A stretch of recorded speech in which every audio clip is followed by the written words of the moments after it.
Amigos, buenas tardes. Los saludamos en esta transmisión. Estamos en este miércoles ante la Corte, y hoy nos acompaña la diputada Rocío García Olmedo. Rocío, ¿cómo estás? ¿Qué tal? ¿Cómo te va, Rodolfo? Me da mucho gusto que estés por aquí. Muy buenas tardes, gracias por invitarme. Diputada, quiero presentar a la diputada. Es una gente con mucha experiencia, tanto a nivel federal como a nivel local. ¿Ha sido cuántas veces diputada? Esta es mi tercera local. Y bueno, la verdad es que es una gente estudiosa de los temas parlamentarios, y le hemos invitado para que nos platique qué está pasando en el Congreso del Estado. Hay reformas de la Cuarta Transformación que nos inquietan porque en la campaña propusieron una cosa y al momento de legislar están proponiendo cosas diferentes. Concretamente en dos temas donde has dado la batalla. Uno es el tema de los matrimonios igualitarios, que en Puebla no pasaron a pesar de existir ya, un acuerdo de la Suprema Corte de Justicia de la Nación. Y el otro es el tema de la legalización del aborto, que en Puebla se sigue penalizando. Así es. Pues de la misma manera que tú y seguramente muchos ciudadanos y ciudadanas estamos con esa misma interrogante. ¿Qué ha pasado? Porque en Puebla la denominada o autodenominada Cuarta Transformación llevaba en su plataforma una serie de temas a los que se comprometieron en campaña caminar. Hoy son mayoría en el Congreso del Estado y cuando se presentan estos temas, mayoritean para votar en contra a todos esos postulados que durante campaña vinieron haciendo, no solo aquí en el Estado de Puebla, sino a una agenda legislativa que se viene impulsando desde lo nacional.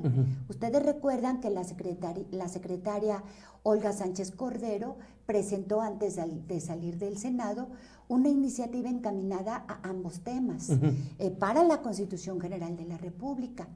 Ustedes recuerdan también que en ese mismo paso, en todos los congresos de los estados, han venido impulsando ya estos temas, que la presidencia de la Comisión de Igualdad en la Cámara de Diputados lo tiene muy claro en su agenda legislativa, lo mismo que la presidenta de la Comisión de Igualdad en el Senado de la República, con quien además llevo amistad y tengo relaciones de carácter político y académico con las que vamos empujando en mi grupo plural que se llama Mujeres en Plural, los temas que tienen que ver con derechos humanos de las mujeres y que todavía son pendientes de atender. Por eso me llama también. Ahora, ¿qué es lo que se votó concretamente? ¿Y por qué se votó? Entiendo que hay una alerta de género, se le fija al Estado un periodo para hacer correcciones legislativas y como parte de estas correcciones viene una serie de reformas. Sí. O antirreformas, ya no sé qué son. En parte, porque en efecto, la alerta de violencia de género se declaró en el Estado de Puebla el día 8 de abril. Hace unos días se cumplían los primeros 6 meses en donde el gobierno del Estado tenía que dar a conocer el avance de los trabajos que ha venido haciendo en base a esas 45 recomendaciones que se le hicieron para poder ser atendidas por el gobierno del Estado y por 50 municipios de la entidad. La alerta de violencia por razón de género es responsabilidad de atención del gobierno del Estado, no del Congreso. De manera pues que el Congreso se ha sumado a todos estos trabajos, me ha correspondido a mí hacerlo en mi calidad de presidenta de la Comisión de Igualdad, y he dado a conocer puntualmente en las reuniones de gabinete desde el periodo del maestro Pacheco Pulido todas las iniciativas que se han ido presentando y que van encaminadas justamente a prevenir cualquiera de los tipos de violencias que hay en contra de las mujeres y a tratar ya algunos pendientes que se tenían en materia legislativa. Pero ese es otro poder. La alerta de violencia de género la atiende el gobierno del Estado. No tiene que ser atendida por el poder legislativo. Claro. Entonces, bueno, a partir de ello, y sí, con ese pretexto que me parece que ahí tal vez no supieron explicar con claridad a las nuevas autoridades estatales de quién es la responsabilidad de la alerta, sí sostuvieron una iniciativa que presentó el Ejecutivo del Estado para reformar 3 leyes y 2 códigos. El sustento de ello en todos los considerandos, en efecto, tuvo que ver con la alerta de violencia. Con atender las recomendaciones. Género, y ahí señalaban que era atender algunas de las cuestiones. En fin, todo es bueno finalmente en este paquete de reformas que se presentó, nada más que hubo 2 temas fundamentales.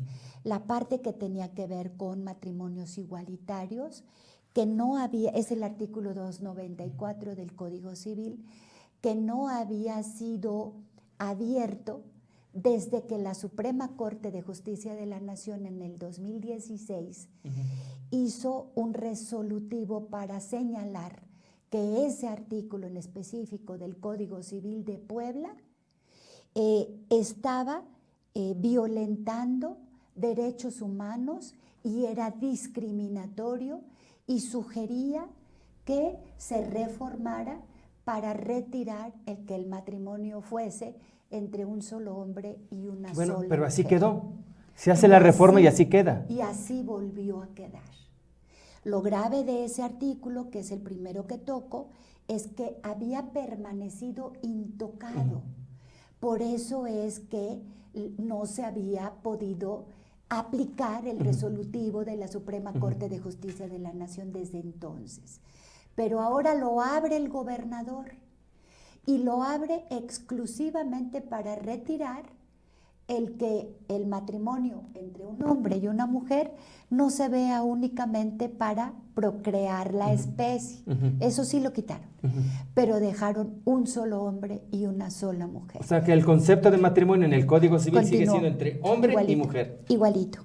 Y esto evidentemente da pauta a una segunda acción de inconstitucionalidad y en el que seguramente todas las organizaciones LGBTI y más estarán ya promoviendo una serie de elementos jurídicos. ¿Qué procede? ¿Es una controversia contra esta aprobación? Primero es una acción de inconstitucionalidad que se puede generar nuevamente. ¿Quién la tendría que promover? ¿La Comisión Nacional de Derechos Humanos? Podríamos promoverla en el Congreso, como los yo propios lo diputados, solicité, nosotros mismos los legisladores, porque ahora es una responsabilidad de los legisladores. ¿Pero tendría que aprobarse por el Pleno o bastaría con que una fracción? Hay un 33% de firmas y eso pues evidentemente fue notorio que nadie me dijo que firmaba cuando yo lo propuse. Lo puede hacer la Comisión de Derechos Humanos, la Comisión Estatal. Sendos escritos ya han sido enviados por organizaciones de la sociedad civil, por organizaciones LGBTI, también en lo personal, de manera pues que estaremos en espera de que el actual encargado del despacho de la comisión asuma esa responsabilidad, aunque hay un muy buen pretexto. Estamos en proceso de cambio de la presidencia de la Comisión Estatal y el propio actual encargado del despacho está registrado porque quiere como ser candidato, presidente, así es, como aspirante. De manera que eso puede ser un obstáculo. Sin embargo, pues vamos a esperar a ver qué responde él a eso. ¿Y en el segundo tema? Por el primer tema. Por el segundo tema, la lucha que estamos dando las mujeres organizadas, las mujeres en lo individual y muchos hombres aliados, es a partir de esta gran interrogante: ¿por qué tienen que ser exclusivamente las mujeres a las que se les criminalice cuando interrumpen un embarazo o cuando toman la decisión de interrumpir un embarazo? ¿Por qué? Si no nos embarazamos solas las mujeres. De manera pues que eso es una violación a derechos humanos de las mujeres y evidentemente violenta una serie de tratados internacionales que México ha suscrito, y lo único que queremos es que las mujeres no pisen la cárcel. Por esa razón yo presenté también una iniciativa en ese entorno, iniciativa que no ha sido dictaminada como la primera que también presenté de matrimonios igualitarios, y que durante todo este primer año de ejercicio legislativo hay un principio en el derecho parlamentario que se llama principio de concentración. cuando hay dos o más iniciativas que versen Ujú. sobre un mismo tema, Ujú. se tienen que atraer. La para comisión encargada tiene que la atraerles sea- y dictaminar sobre para todas. dictaminarlas conjuntamente. No se hizo eso. No se hizo eso, ni en el primer tema, ni en este segundo, y se fueron únicamente con las propuestas que hizo en su iniciativa. ¿Cómo queda el entonces la gobernador legislación en del Puebla en estado. materia de aborto? En materia de aborto queda el artículo 342, el que quien aborte voluntariamente tendrá como sanción 3 a 6 meses de prisión. Eso es en el Código Penal. Quitaron, por supuesto, que hubiera sido el colmo que no hubiera sido así. Quitaron 3 fracciones obsoletas totalmente del siglo pasado que señalaban algunas coadyuvantes mayores, si eres de mala fama, ¿no? Si había la mujer ocultado el embarazo, o si el embarazo era producto de matrimonio. Eso lo quitaron, por fortuna. Pero hágase de cuenta que nada más pusieron un punto y aparte y lo demás lo borraron. Pero no le dieron temporalidad al artículo. ¿Eso qué significa? Eso significa que no dijeron a partir de cuándo es un delito para que sea sancionado entre 3 a 6 meses de prisión. Porque el artículo anterior señala con mucha claridad que un aborto es el retiro del feto en cualquier momento de la preñez. Entonces le dejan solamente 3 a 6 meses de prisión. Esa es la preñez. ¿Sí? Le dejan 3 a 6. Y entonces ahora en Puebla se puede abortar desde el primer día del embarazo hasta un día antes del parto, que solamente van a tener la sanción de 3 a 6 meses de prisión. O sea, ni siquiera... O sea, lo que se quiso evitar, exacto, digamos, no se evitó, sino, digamos, se complicó porque ahora no hay, digamos, sí, no hay un acotamiento, exacto, de tiempo. Sí. Ahora puede ser desde el primer día hasta los 9 meses. Los 9 meses si quieren. Un día antes del nacimiento. Y hasta en la Ciudad de México, el aborto es un delito a partir de las 12 semanas. Hasta en la Ciudad de México. Y aquí no es un delito a partir de las 12 semanas. Aquí puede ser todo el tiempo lo pueden realizar, imagínate. ¿Y tienen una sanción penal? De 3 a 6 meses. ¿De 3 a 6 meses de prisión? De prisión. ¿Y es conmutable con multa? No, solamente lo dejaron con de 3 a 6 meses de prisión. Y bueno, realmente es preocupante en estos dos temas. Ahora, ¿por qué votó así, digamos, la bancada mayoritaria o las bancadas mayoritarias? Hablamos de Morena, hablamos del PT y del PES. Pues últimamente como que están mayoriteando solamente todo. Es legítimo, ¿eh? No es legal tal vez, pero es legítimo. Son mayoría en el Congreso hoy. ¿Pero por qué lo están haciendo así? ¿Por una presión electoral? Porque, bueno, electoralmente no les conviene, o por una presión externa, podría ser la iglesia, se dice que incluso el arzobispo, digamos, presionó a algunos legisladores, algunos actores políticos relevantes, y por eso, digamos, se mantuvo la penalización del aborto, y por eso no se permitieron en Puebla los matrimonios igualitarios. Pues podría ser la parte electoral que les preocupa, pero de todas maneras han venido haciendo un papel terrible. Los presidentes, las presidentas municipales, los mismos legisladores. Entonces, como que de por sí ya la gente, que no es tonta, se da cuenta de todas estas situaciones y electoralmente me parece que tienen que hacer un esfuerzo supremo para poder revertir la mala imagen que ya tienen en el desempeño del trabajo. Agentes externos, claro, por supuesto que también pudiera hacer. Lo que se contradice es justamente lo que todo el tiempo dijeron, que iban a hacer y sí, que en la hoy plataforma no de la haciendo. Cuarta Transformación, en la plataforma de los candidatos de Morena. Así es, absolutamente lo tenían muy claro y cualquiera puede abrir por ahí los mismos estatutos y los mismos compromisos de campaña que hicieron y se pueden dar cuenta de esta situación. Ahora bien. Bueno, ¿y esta iniciativa o estas leyes, hubo posibilidad de platicar, de negociar? ¿Se sentó con ustedes el gobernador, el presidente de la Junta de Gobierno? No. ¿Cómo es el quehacer legislativo? Normalmente cuando hay una iniciativa de esta envergadura que además envía al Ejecutivo del Estado. Si no es el gobernador, por lo menos el secretario de Gobernación, claro, ¿no? Lo importante es llamar por grupo, si tú quieres, individualmente, como tú prefieras ir, porque a un año de legislatura, tú ya sabes quién es cada cual de los que somos legisladores y legisladoras, y ya sabes a quiénes puedes, tal vez no decirles, ¿verdad? Pero hay algunos, algunas, a las que tienes que comentarte, tienes que tratar de convencer, tienes que cabildear, claro. Tienes que hacer trabajo político. Claro.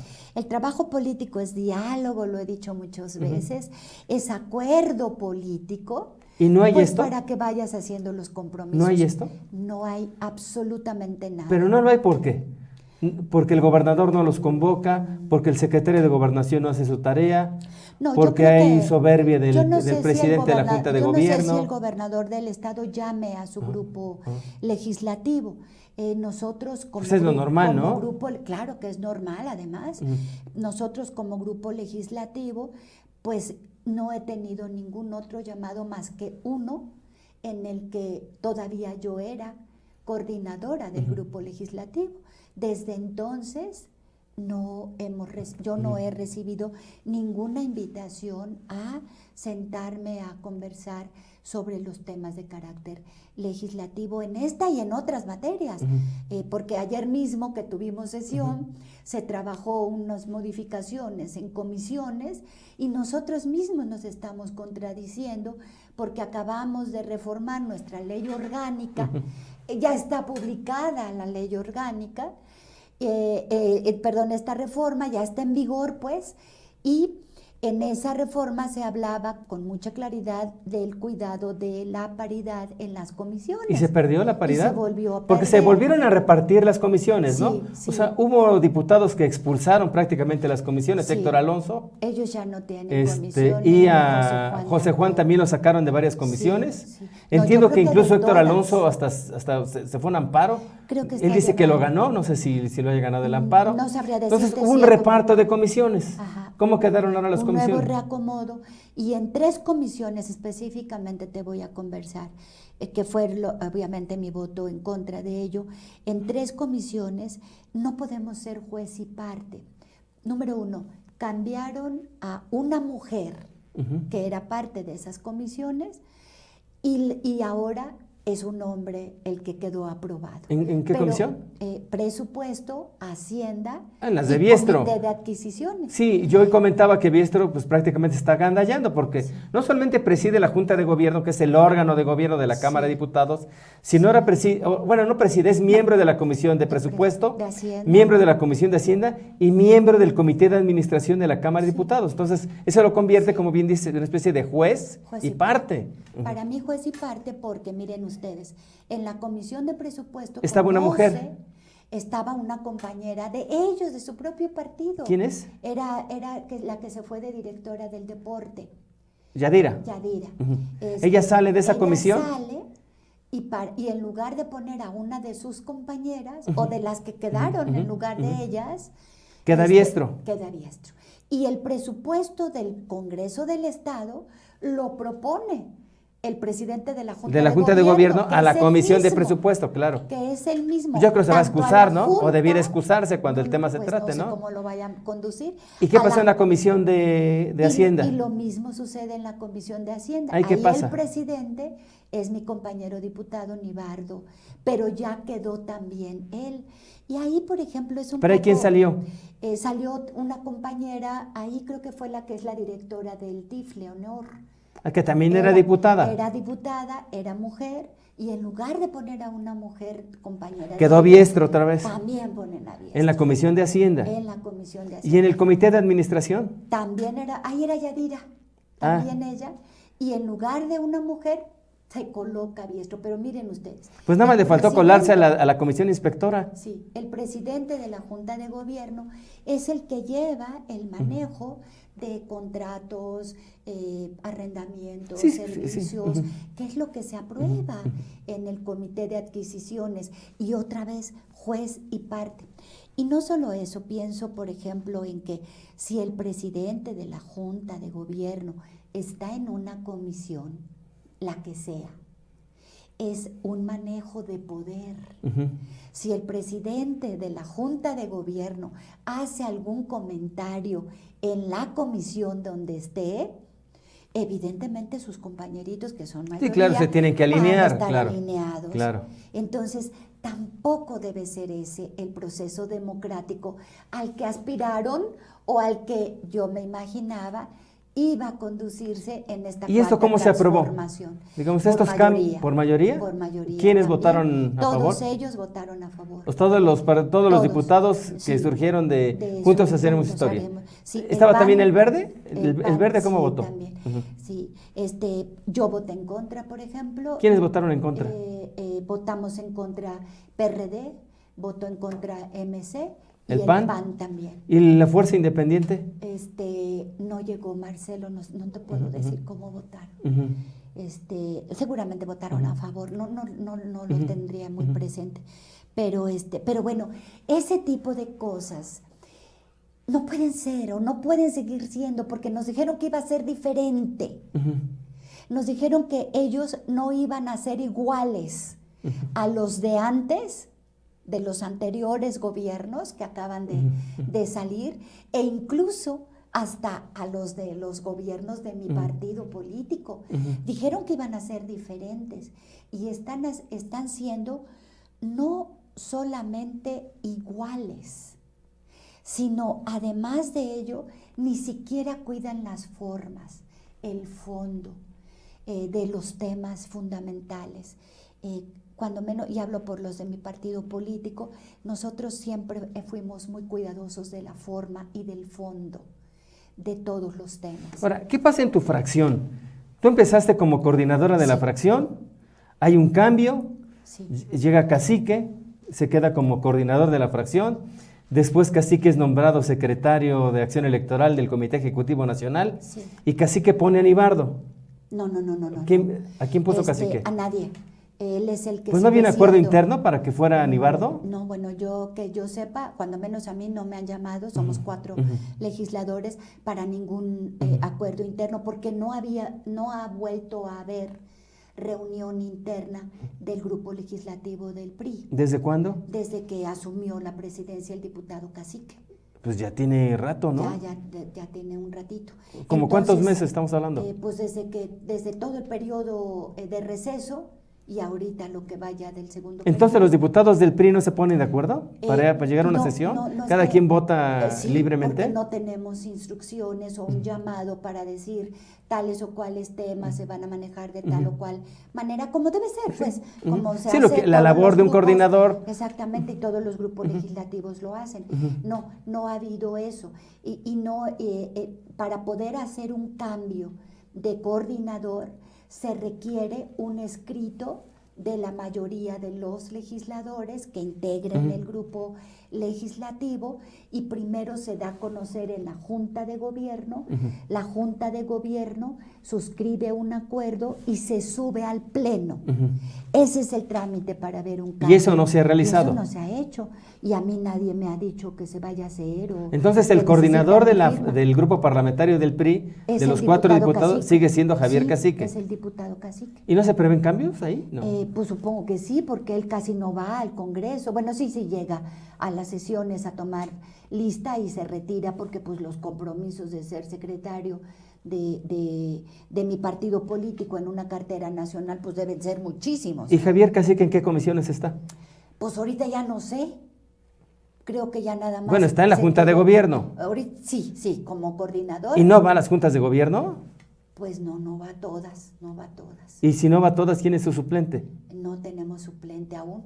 ¿No hay suplente? No, se está previendo. Entonces el PRI no tiene voz ni voto en las juntas de gobierno. No. Si es que no va, no tiene voz y voto, claro. Porque Se está en va a haber una nueva ley, cuando menos así se ha establecido, una nueva ley orgánica del Congreso del Estado. Aún no se ha iniciado ni siquiera su discusión ni nada. No ha pasado, ¿verdad? Presentado. No, ni siquiera se ha presentado. ¿Y qué es lo que la atoró? Porque se decía que el atorón vino cuando los diputados estos de la Fuerza Independiente, los que se salen de los partidos y se convierten en Fuerza Independiente, con Marcelo García Almaguer a la cabeza, buscan tener, digamos, representación, voz en la Junta de Gobierno. Hay, digamos, como una oposición del resto de los partidos, y Biestro como que decide parar la reforma a la ley orgánica. Yo sí siento que está detenida esa iniciativa. ¿Por qué? ¿Qué es lo que detuvo la...? No sé, porque yo ya no voy a la Junta de Gobierno, pero pudiera ser esa parte, porque sí me parece que... Que se prevé incluso la reducción de comisiones. Hay muchas comisiones, sí, comisiones que ni sesionan, que ni se juntan. Reducción de comisiones, y ahí sí ya incluir un vicecoordinador para por cada grupo parlamentario. Por cada grupo. Para o sea, ¿eso no se prevé en la actual legislación? No, eso no está escrito ahorita. Ahorita no, solo es el coordinador el que... O sea, ¿y si no puede ir el coordinador, no puede mandar a uno? Solamente que haya un acuerdo especial entre los legisladores de ese grupo legislativo. Por ejemplo... Porque el coordinador no se representa a sí mismo, representa a un grupo. Claro, por supuesto. Entonces, como que no le entiendo, digamos, no le veo sentido. No puede ir por X circunstancias y no puede poner a un... Y no habría representación, entonces no habría voz de los acuerdos que se van tomando. Me preocupa, fíjate, la situación del grupo legislativo del PRI como partido político, porque ayer hubo una declaración de mi compañero Nibardo, que están por declarar en una reunión que va a haber muy grande estatal de Antorcha Campesina, el que se iniciarán los trabajos para hacer partido estatal. Sí, yo lo publiqué este lunes. Exacto, yo lo leí contigo. Que Antorcha Campesina se va a convertir en partido político estatal. Prácticamente tuvo una alianza con Podemos Puebla, así es, que ya había iniciado los trámites como agrupación política estatal. Que él se retiraría en su momento del PRI. Entonces quedaríamos solo 3. 3 diputados. Pues sí, porque él hizo una declaración que pasarías a solicitar ser diputado sin partido. ¿Qué hay en la agenda legislativa de esta 60 legislatura? ¿Se aprobó una agenda legislativa en esta legislatura? Fíjate que no hay agenda legislativa. ¿No? Era una costumbre, ¿no? Primer año siempre que entraba una legislatura, siempre se aprobaba una ley. Lo dice la ley. Es por ley. Lo dice la ley orgánica. ¿Y aquí por qué no hay agenda? Los grupos legislativos tenemos la obligación cada año legislativo de presentar la agenda legislativa. En mi caso personal me tocó como coordinadora presentar la agenda legislativa del Partido Revolucionario Institucional. Supongo que los restantes también lo hicieron, y sobre esas agendas se construye una sola, que es la de la 60 legislatura, y no la conozco. O sea, ¿no se integraron las diferentes agendas de los grupos parlamentarios? Yo no conozco que haya Sí, no hay un agenda. documento, por lo menos yo no conozco un documento. Lo he buscado y recientemente, fíjate, empecé a buscarlo en la página del Congreso, que ahí debiera estar. No lo encontré. Lo tengo como pendiente para poder preguntar qué pasó con eso, porque sinceramente no te sé decir qué pasó. Ahora, ¿cuál es el futuro de Gabriel Biestro? ¿Tú lo ves todavía como presidente de la Junta de Gobierno, o crees que va a pedir licencia para ser, no sé si dirigente de Morena, o lo veo muy encaminado a ser candidato en las intermedias del 2021? Yo creo que él ya fue dirigente de Morena. Yo más bien lo veo como que pretende ser candidato para otro cargo de elección popular. ¿Para la presidencia? ¿Para dónde lo ves? Pues sí, yo creo que como se ha dicho mucho de la presidencia, y algunos guiños que vas viendo, ¿no? Abrió casas de gestión. 6 casas de gestión. O sea, son guiños que hablan por sí solos. Por eso creo que pudiera ser por ahí la cuestión. Pero, evidentemente, si eso sucediera, sin duda alguna, lo conoceremos en unos cuantos meses, porque a mediados del próximo año iniciará todos estos movimientos, después inicia el año electoral y él tendrá que solicitar permiso, en todo caso. Pero podría ser para candidato a la poder presidencia hacerlo. municipal de Puebla. Si su partido lo postula, Bueno, pues pero él sí. dijo que era de San Pedro Cholula, ¿no? Sí. Y entiendo que la ley te obliga a tener 5 años de residencia continua e ininterrumpida en el municipio que quieres gobernar. Sí, yo no sé dónde vive. Bueno, él dijo que además de la vivía verdad. En San Andrés Cholula, en la casa de José Juan. No sé si Cuando José Juan salió, le habrá dado eso sí, albergue porque- ahí. Pero bueno, faltan pocos meses para saber hacia dónde va el camino de él. Él es un hombre joven, seguramente estará buscando una nueva oportunidad de algún cargo de representación política, y si no lo logra, pues ahí está el gobierno del estado, es un gobierno. Ujú. Ahora, si no es Biestro el presidente de la Junta de Gobierno, ¿a quién ves como líder de, digamos, de ese grupo de diputados? No, pues no, ahora sí que me agarras en... ¿Ves a una figura? Yo veo a un hombre serio, compañero legislador de Morena, Fernando Jara. Pero no veo que le dé Lo mucho juego, ¿no? No le dan. Pero lo percibo un hombre profesional, un hombre serio, un hombre respetuoso y un hombre conocedor. Pero no sé. No Ahí la sí veo en no el sé. juego político de Morena. No, como que ahí al interior, no. Ya. Pues Rocío, muchas gracias.